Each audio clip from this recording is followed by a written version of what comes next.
Alright everyone, welcome back to the channel. Today we're going to talk about some of the weekend's action.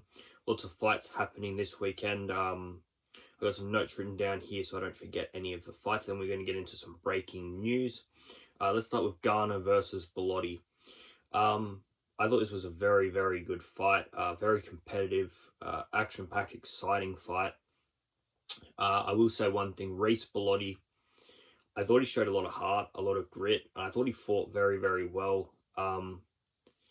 But I think Ryan Garner he was just too good for him every step of the way. Although Reese Bellotti fought very, very well, Ryan Garner was just a little bit quicker. His punches had just a little bit more power.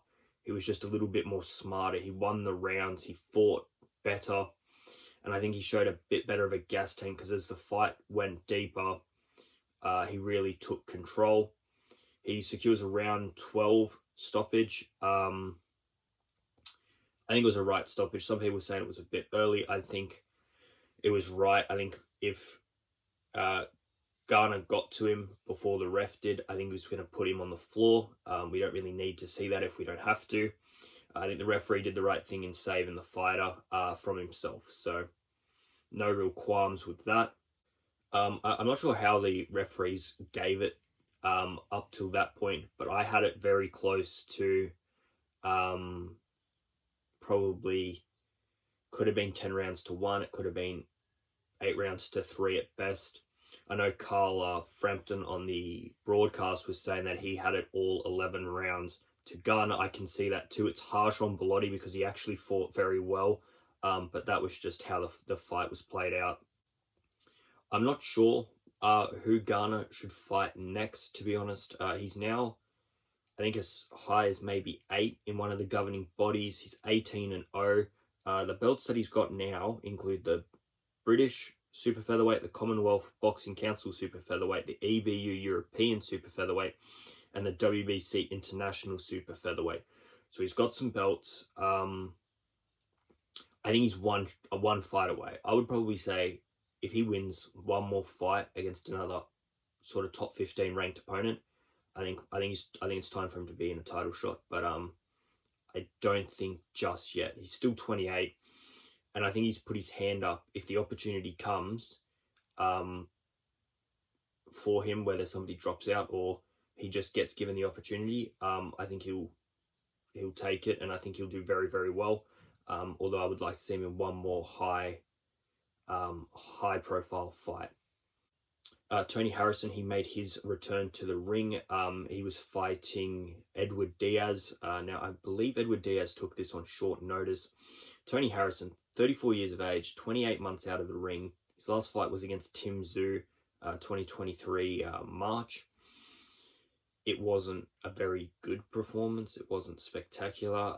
He ends up winning it unanimously, 96, 93, 98, 91, 97, 92. I mean, I don't really have any problems with him winning it. I think he definitely won the fight. But in terms of impressing, in terms of showing that you've still got it, I didn't see it. And what made it worse was he got dropped right at the end of the fight, and probably held on for his life towards the end of the fight, which isn't great. And his opponent wasn't a high-level fighter. I mean, he didn't have a great record. I think he's got 5 or 6 losses. He fought not long ago against that Gonzalez Ortiz guy that Edgar Berlanga dispatched of in the first round, the guy that spent 10 years in prison. He lost to that guy that was completely out of shape. And so I think that tells you the level. We're not seeing Tony Harrison, the guy that beat Charlo. We're seeing an old Harrison that's probably past it, if I'm being honest. Sounds harsh. He was a very good fighter. But I just don't see anything that I thought, oh, well, it was just, it was a bit of a nothing fight from him. So unfortunate, but yeah. Shields took on Lani Daniels. Shields once again maintains her undisputed heavyweight championship titles. Dominance from her. It started off really badly. That's the first 2 or 3 rounds were awful of that fight. It looked like even the commentator said it, Canelo versus Skull. But as it went on, Lani Daniels stopped running, and it became more of a brawl. It was in close, it was big punches, it was exciting. But Shields no doubt won that fight comfortably. I don't know what Daniel's strategy was in there. If she had a strategy, spent 2-3 rounds running and then just stood in front of her for a lot of the fight swinging. You're not going to win the fight like that. I thought she was going to try and outbox Claressa Shields. That'd be very difficult, but I thought that's what she was going to do. Claressa Shields up at heavyweight isn't very light on her feet. I thought Daniels might have taken advantage of that, but the totals were 100 to 90, 99 to 91, 99 to 91. I don't know what round they gave her, but I didn't really see a round that she deserved to win. Lots of chat. Obviously, Claressa Shields really wants a Layla Ali fight. I don't ever see that happening. I think Layla Ali will protect herself and never take that fight, even though Claressa Shields really trying to tempt her. I think the Michaela Meyer fight, if Claressa Shields drops down, that's the fight to take. I think it'll be a very, very good fight, and I think it'll be a great name for Shields to put on her resume. In my opinion, she is the GOAT. Lots of people believe it's Katie Taylor, but I think at 30, Shields, I think people forget that Shields has 2 gold medals as well as all the stuff she's done in pro boxing. But you know what? Opinions are opinions. I think a big name like Michaela Meyer might just push Claressa Shields up on that list of people that might have Taylor as the best. All right, we'll end on this fight. Alois Jr., he fights Ellis Zorro. He wins. Alois Jr. wins by decision. He won 97, 93, 98, 93, 96, 94. And he's now the WBC International Cruiserweight Champion. That belt was vacant. It wasn't spectacular. I don't think the styles really meshed. It was an all right fight. It was an all right fight. Neither really wowed. Neither really put their hand up to say, I really won this fight. But if I was to give it to someone, I would probably give it to Junior. I wasn't impressed by either, but I was less impressed by the work of Zorro. I want to see Alois Jr. versus Fidel Riley. I think that's the right fight to make. I think that's a great fight for both men. I know Alois Jr. wants it. I don't know why Vidal Riley might not want it. Maybe he thinks he's above that now. He's top 10 cruiserweight. Maybe he's got his eyes for a bigger opponent, and I can respect that because I think he's earned the respect to want a high profile athlete. I think there's quite a lot to lose if he fights Alois Jr. and it doesn't go his way. And I don't know if there's as much to gain. I think there's a lot for Alois to gain, and probably less to lose, because I would expect Vidal Riley to go in there as quite heavy favourite. Not outrageous, but enough to say it would be an upset if Alois Jr. won. All right, let's get on to the news. The WBC has ruled that Francisco Rodriguez accidentally ingested banned substance. He is stripped of his interim belt and has been ordered to rematch Galal Yafai. Yeah, I mean, I made a video when he first tested, speaking about people that are found fully guilty that they need to be punished, and I'm glad that he did not do it on purpose, because I think cheating is just, in that way in this sport, it's ridiculous. But he was not guilty, and to be honest, I don't know whether Galal Yafai would really want a rematch. Obviously, he'd want the win back, but I think it's a dangerous fight. It looked like Francisco Rodriguez in that first fight was all wrong for Galal Yafai. If he takes it and he's happy to go and he performed better than he did in the first one, all respect to Galal Yafai. I just worry that pressure, that output from Rodriguez might be too much, and I would be interested to see how much effect that banned substance had on him. We'll see that in a rematch with his activity and what he did, because his activity broke records. It was that good. I think it's an interesting fight. I think Galal Yafai was probably hard done by, and he's found a way to get rid of that loss, and he's going to be able to redeem himself possibly. Teofimo Lopez and Shakur Stevenson. There's lots and lots of rumors about this happening. I think both men are keen for it. I think it's a good money fight as well. If I was to say who I think's going to win, I would probably go with Shakur Stevenson. They'll be doing it at super lightweight. I think what I saw Shakur do with Zepeda was unbelievable.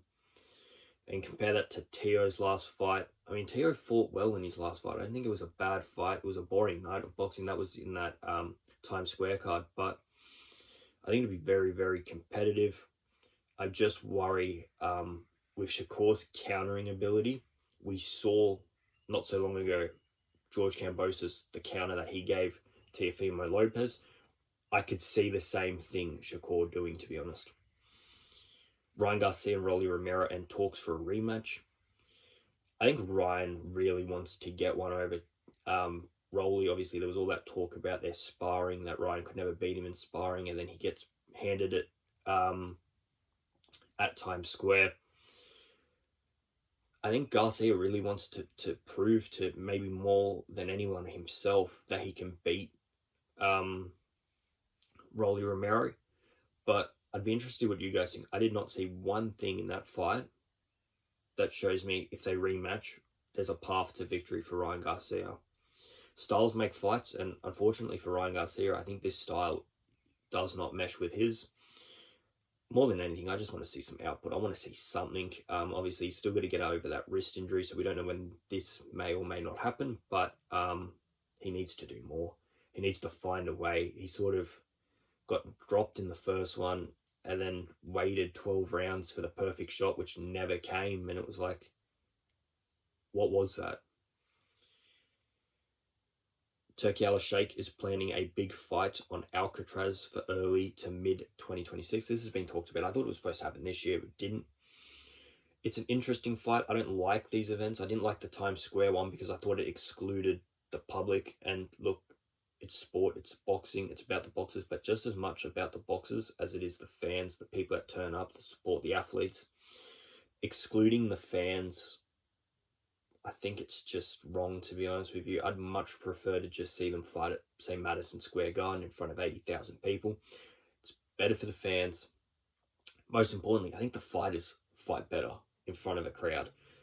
There was no atmosphere at all at Times Square, unfortunately, and I think it was a bit of a waste. The card disappointed, yes, but I think it was a waste to not have a crowd and box them out like they did.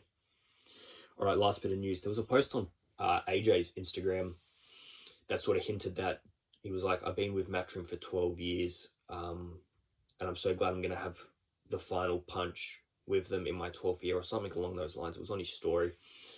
So many people do believe that this will be AJ's last year.